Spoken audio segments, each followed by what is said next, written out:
Hello students, today in this video I will be discussing the remaining factors affecting the capital structure. In the previous video I had discussed the 7 factors affecting capital structure, and today in this video I will be discussing the remaining 7 factors. So let's come out to the board. Now comes the point flotation cost. Flotation cost क्या होती है हम पहले भी discuss कर चुके हैं. Flotation cost means the cost which is incurred to issue the securities. और शेयर्स के केस में flotation cost includes brokerage, आप ब्रोकर को brokerage दे रहे हैं, अंडरराइटर को अंडरराइटिंग कमीशन दे रहे हैं, प्रोस्पेक्टस इशू कर रहे हैं, एडवर्टाइज कर रहे हैं, स्टॉक एक्सचेंज के लिए लिस्टिंग फीस दे रहे हैं, लिस्टिंग चार्जेस दे रहे हैं. ये सारी चीजें आपकी इंक्लूडेड होती है फ्लोटेशन कॉस्ट में. And usually it is considered that flotation cost is high in case of equity as compared to debt. It is high in the case of equity and low on the issue of debt. The firm will go for that particular source of finance wherever the flotation cost is low. Next is your very important point, risk consideration. यहाँ पर दो तरीके की risk के बारे में discuss किया जा रहा है. One is your business risk, another is your financial risk. हम इस पॉइंट को पहले भी डिस्कस कर चुके हैं. So let's first of all discuss the business risk.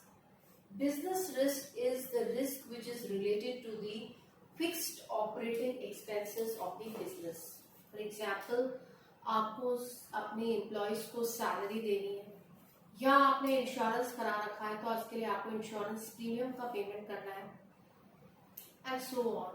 The day-to-day expenses which are incurred for operating the business are included in the operating cost or the business cost. And this particular point says, अगर business की operating cost high है, that means operating risk high है, या फिर उसे business risk भी refer किया जा सकता है. अगर business risk high है तो इस केस में मैं अपने फाइनेंशियल रिस्क को बियर नहीं कर सकता. Financial risk means the risk which is related to payment of fixed financial charges. Fixed financial charges जैसे कि अगर आपने लोन ले रखा है तो उस पर इंटरेस्ट देना है, प्रेफरेंस शेयर्स को डिविडेंड देना है, जो भी पैसा आपने उठा रखा है उसका रीपेमेंट ऑब्लिगेशन, ये सारी चीजें आपकी इंक्लूडेड होती हैं फिक्स्ड फाइनेंशियल चार्जेस में. So this particular point says that if the business risk is high, then in that case I have to keep my financial risk low.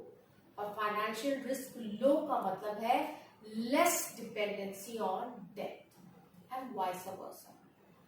Another case, अगर business risk low है, that means business में जो operating expenses हो रहे हैं वो कम है, तो easily मैं अपने financial risk को bear कर सकती हूँ. और फाइनेंशियल रिस्क को बियर कर सकती हूँ, तो that means I can keep dependency on the debt. So I hope the point is clear to you. Now we next come to the point flexibility. This point says that अगर आज की तारीख में किसी भी कंपनी ने बहुत unlimited extent तक डेट से पैसा उठा लिया है, अगर किसी कंपनी ने अनलिमिटेड एक्सटेंट तक डेट से पैसा आज की तारीख में उठा लिया है तो कंपनी की फ्लेक्सिबिलिटी खत्म हो जाती है. दैट मीन्स इन केस ऐसी भी सिचुएशन कंपनी में अराइज हो सकती है तब कंपनी के शेयर्स मार्केट में फ्लोट न हो सके या कोई हमें ऐसा इन्वेस्टर न मिले जो कंपनी के शेयर्स खरीदने के लिए तैयार हो. इस केस में कंपनी को बोरोड फंड के ऊपर ही डिपेंडेंसी रखनी पड़ेगी. So this particular point says that little bit flexibility has to be kept for future. In present the company should not make too much of dependency on debt that it loses its flexibility of raising the funds from the debt in future. So it says that flexibility reduces with the issue of debt capital as the assets are mortgaged. आपने आज की तारीख में बहुत ज्यादा पैसा date से उठा लिया है, आपके assets गिरवी हो जाएंगे और फ्यूचर में आपके पास स्कोप नहीं रहेगा डेट से पैसा उठाने के लिए, but flexibility remains unaffected with the issue of equity. Next point is control. See, as I told you before also, the real owners of the company are equity shareholders. That means company के management में 100% participation equity shareholders का रहता है और जो भी residual profit है वो equity shareholders के बीच में distribute हो जाता है. अगर कंपनी अनलिमिटेड एक्सटेंट तक प्रॉफिट कमा रही है, दैट मीन जो भी टारगेट सेट कर रखा है कंपनी ने उससे ज्यादा प्रॉफिट कमा रही है, तो वो सारा बेनिफिट उठाने वाले कंपनी के इक्विटी शेयर होल्डर्स होते हैं. दैट मीन्स कंपनी के मैनेजमेंट में इंटरफेरेंस भी इक्विटी शेयर होल्डर्स का होता है और अच्छा प्रॉफिट एंजॉय करने का जो एडवांटेज मिलता है वो भी इक्विटी शेयर होल्डर्स को ही मिलता है. तो ये पर्टिकुलर पॉइंट बोलता है कि if equity shareholders are ready to dilute their control in the company, then in that case the company can issue more of equity shares. But in the other situation, अगर company के equity shareholders अपना right dilute करने के लिए नहीं तैयार हैं, वो नहीं चाहते कि किसी और का इंटरफेरेंस हो कंपनी में, या कंपनी के डिविडेंड रेसिडुअल प्रॉफिट में डिविडेंड के रूप में जो डिस्ट्रीब्यूशन होता है उसमें किसी और का पार्टिसिपेशन हो, in that case the company has to depend upon them, they can not depend upon equity. So very simple point, if they are ready to dilute their control they can issue equity, if they are not ready to dilute their control they can depend upon the debt. Now we come to the next point, regulatory framework. ये particular point होता है अगर company shares और debentures issue करती है तो company को regulations, rules and regulations follow करने पड़ेंगे सेबी के. That means they have to follow the guidelines issued by the Security Exchange Board of India. It is nothing, a regulatory body created by the government which has a main role to keep a control on the capital market. और in the other case, अगर company किसी से भी loan ले रही है, किसी commercial bank से लोन ले रही है, किसी फाइनेंशियल इंस्टीट्यूशन से लोन ले रही है, then in that case they have to fulfill the norms which are laid down by those financial institution or commercial bank.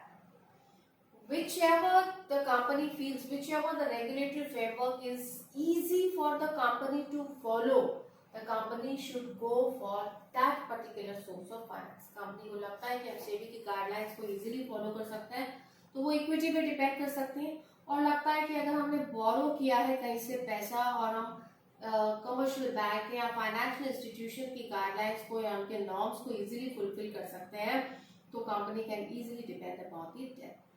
Here the company has to make a choice regarding the regulatory framework. Next is stock market conditions.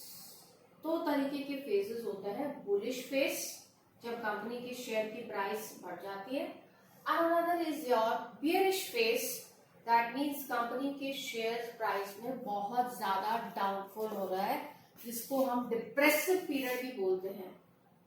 अब D for depression, D for depth. Depressive period में जब company के हालात खराब है, कोई भी investor नहीं मिल रहा है कंपनी के शेयर्स को खरीदने में या कोई इन्वेस्ट करने में, तो इस केस में कंपनी को डिपेंड करना पड़ेगा डेट पर. Bearish phase also known as depression period. One has to depend D for depression, D for debt. Bullish phase, company के शेयर की डिमांड बहुत ज्यादा है, शेयर प्राइस इंक्रीज हो रही है, company is flourishing, investors are willing to purchase the shares of the company. In that case the company can easily issue the equity shares in the market.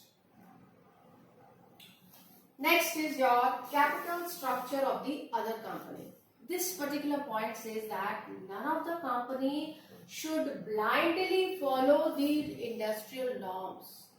हमने किसी और company का कोई capital structure देखा, मान लीजिए कि ए कंपनी और बी कंपनी है, बी कंपनी ने नाम फिक्स कर रखा है 2:1 का ratio, that means 2 times of debt and 1 of equity, whatever the ratio they have decided, 2:1, 1:2, whatever, कोई भी कंपनी किसी दूसरी कंपनी के नॉर्म को ब्लाइंडली फॉलो नहीं कर सकती। क्या कारण है? हो सकता है कि मेरी कंपनी में ऑपरेटिंग कॉस्ट हाई है, दैट मीन्स मेरी कंपनी का बिजनेस रिस्क हाई जा रहा है, तो इस केस में मैं चाहते हुए भी अपने फाइनेंशियल रिस्क को नहीं बढ़ा सकती।